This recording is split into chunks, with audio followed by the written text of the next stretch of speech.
There have been dozens of Stephen King adaptations that vary from classics to remakes to films that should be forgotten entirely. But what some people might not know is just how connected the films are. With things like the MCU crafting this interconnected universe, a lot of people may not understand that Stephen King is kind of the grandfather of connected universes because he was one of the first people to do it. All of Stephen King's books are connected in some way or another.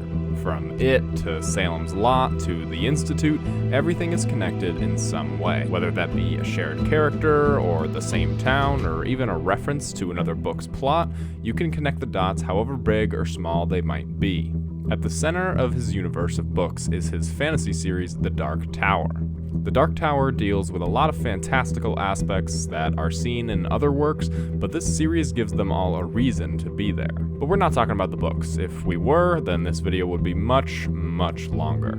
Today we're going to talk about the movies and see how well or how terribly they did at connecting his works together.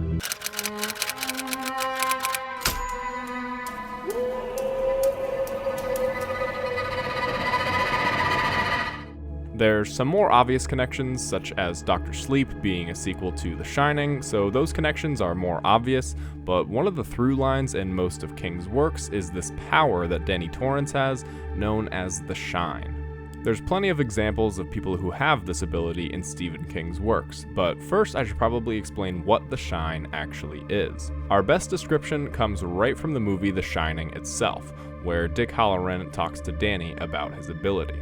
He says, "My grandmother and I could hold conversations entirely without ever opening our mouths. She called it shining. And for a long time, I thought it was just the two of us that had the shine to us. Just like you probably thought you were the only one. But there are other folks, though mostly they don't know it or don't believe it." Danny talks about his ability a bit, about how he can hear someone named Tony that lives in his mouth and tells him what to say and what not to say.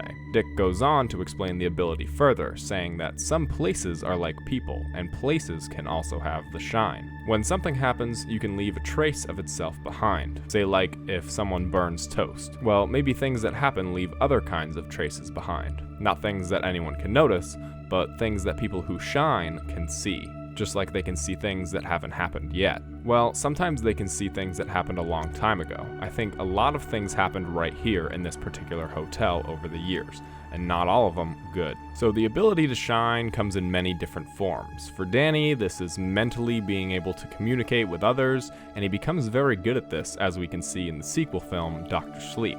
But some people have the shine and they don't even realize it, because it comes in many different forms. An example of people with the shine who don't realize it are the kids in the Losers Club from It.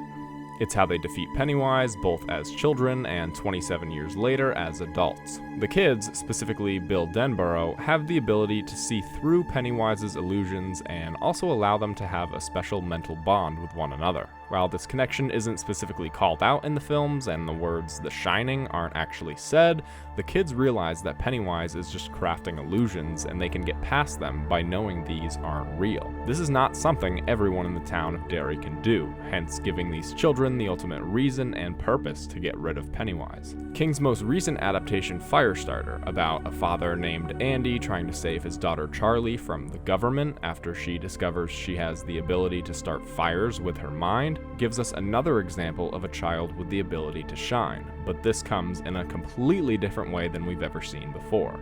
The ability to start fires with one's mind is very unlike Danny Torrance or anyone in the Losers Club, but it's still technically another form of the shining.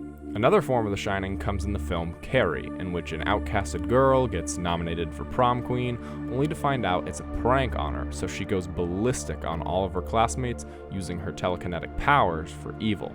We'll be seeing more unique forms of the shine in the upcoming TV show, The Institute, but since that's not out yet, I won't get too in-depth about that story. So we've seen many different forms of the shining across many different stories, but how do all these powers classify as the shine?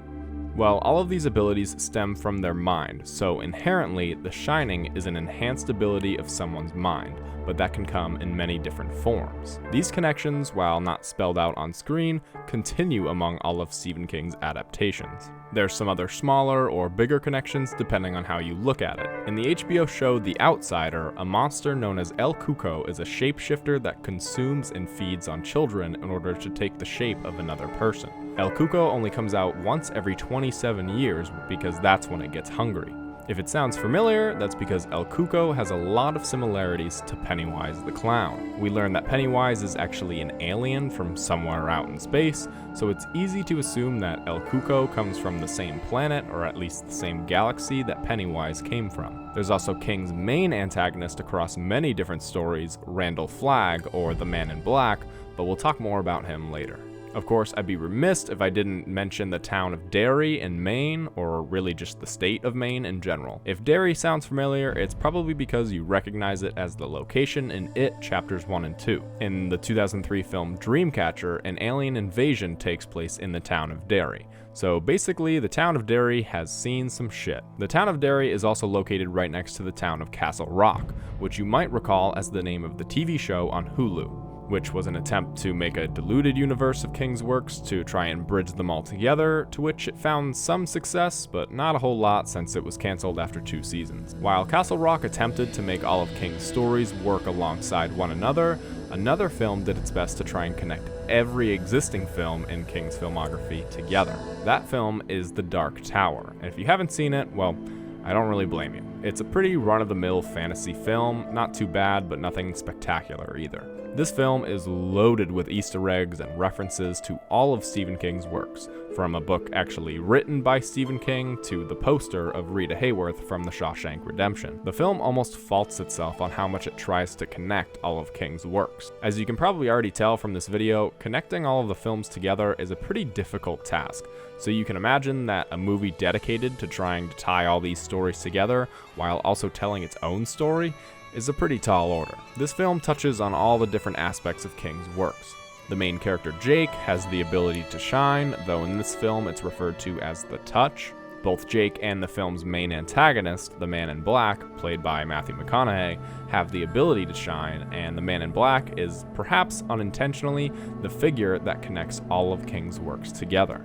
The Man in Black has the ability to travel across time and parallel worlds, allowing him to pop up in many of King's different stories and subsequently films, even if his alternate identities aren't immediately brought up. While he has many different aliases, his most common alias is Randall Flagg, who you might have seen in The Stand. Man in Black pops up in many other shows and movies as well, though not all of his identities are confirmed.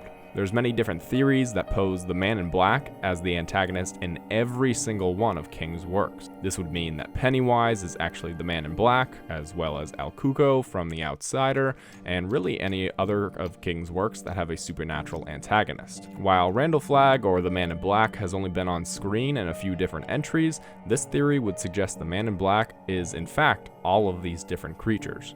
Will we ever have confirmation on this theory? I guess only time will tell. While the Stephen King film universe is nowhere near as planned or thought out as things like the MCU, it's kind of difficult when you have King's works that stretch as far back as the 80s, with new works being adapted or readapted well into today.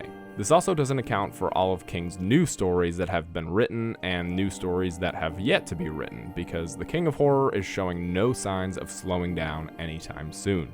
Let me know if you have any additional connections in the Stephen King filmverse that I missed. I'm sure there's quite a few more out there. Also, let me know what your favorite Stephen King movie and book is. If you enjoyed this video, remember to leave a like and join my Discord for some fun conversations. Support me on Patreon if you'd like to, I'd greatly appreciate it, and subscribe for more content. If you do, then I'll see you in the next one. Yeah.